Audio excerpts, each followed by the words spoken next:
आता काय करायचंय? निकिता अरे तू तू काय तू बोलतोस? हो तू थांब जा. समर समर तू ह्या फेऱ्या मारणं आधी बंद कर. तुला पाणी वगैरे काय हवंय का? आजचा दिवस ना कधी एकदा संपतो असं झालंय मला. सगळं चांगलंच घडू दे आणि आधीला तर साखरपुडा एकदा होऊन जाऊ दे बाबा. मी एकदा बोलून बघू का त्या रोहनशी? म्हणजे त्याने जर का त्याची अट शिथिल केली तर मग काही प्रॉब्लेमच नाही ना. नाही नाही नाही, तो तसलं काही करणार नाही. त्याच अटीवर त्याने लग्नाला होकार दिला. आता बाहेर ना खूप पाहुणे आणि मीडियावाले बसलेत. आपण जितका हा वेळ वाया घालवतो ना तितकी चर्चा होणार आहे. मग वेळ कशाला घालवायचा? आपण जी स्थळं शॉर्टलिस्ट केली आहेत त्यापैकी एखादं चांगलं स्थळ मला सांग. आपण आत्ताच्या आत्ता त्याला कॉन्टॅक्ट करू. मी बोलतो ना त्याच्याशी. अरे काय बोलतोस तू? सो आनंदीला त्यातलं कोणीच नाही आवडलं तर काय करणार? दिस इज नॉट फेअर. हा समर.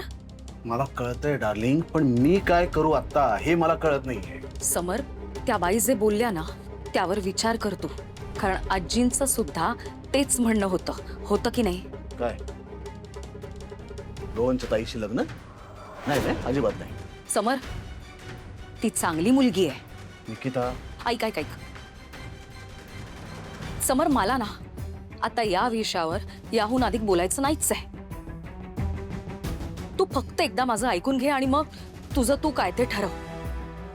मला असं वाटतं की आता या घडीला असं लास्ट मिनिट कुठलाही मुलगा स्वानंदीशी लग्न करायला तयार होणार नाहीये. पण तू ओळखतोस की नाही तिला? म्हणजे ज्या सर्कमस्टान्सेस मध्ये तुम्ही दोघं भेटलात त्या सर्कमस्टान्सेसमुळे तुमची भांडणं झाली आहेत. म्हणजे मला सांग, हे जे जमीन काय वृद्धाश्रम हे विषयच नसते तर तुमचे वाद झाले असते का? नसते झाले ना. तू विचार कर ना, तुम्ही सर रोहन आणि अधिरा यांचे बहीण भाऊ एवढ्याच नात्याने भेटला असतात तर तुमच्यात ही असली भांडणं झाली असती का? तुला हीच स्वानंदी सेन्सिबल वाटली असती.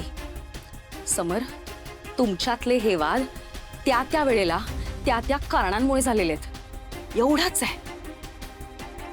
तू विचार कर आणि ठरव. पण मला असं वाटतं की तीच चांगली मुलगी आहे. मला असं वाटतं की तू शांतपणे या सगळ्याचा विचार कर. तू नंतर जो काही निर्णय घेशील ते आपण करूया. आणि जर कोणाला फोन करायचा असेल तर मला सांग, मी करतो. निकिता, आपण जरा बाहेर थांबूया. पाहुण्यांना काय हवं, खाणं पिणं सगळं बघूया. काय जरा सगळं पाहिलं तर लोक त्यात एंगेज राहतील, म्हणजे चर्चा कमी होईल नाही का?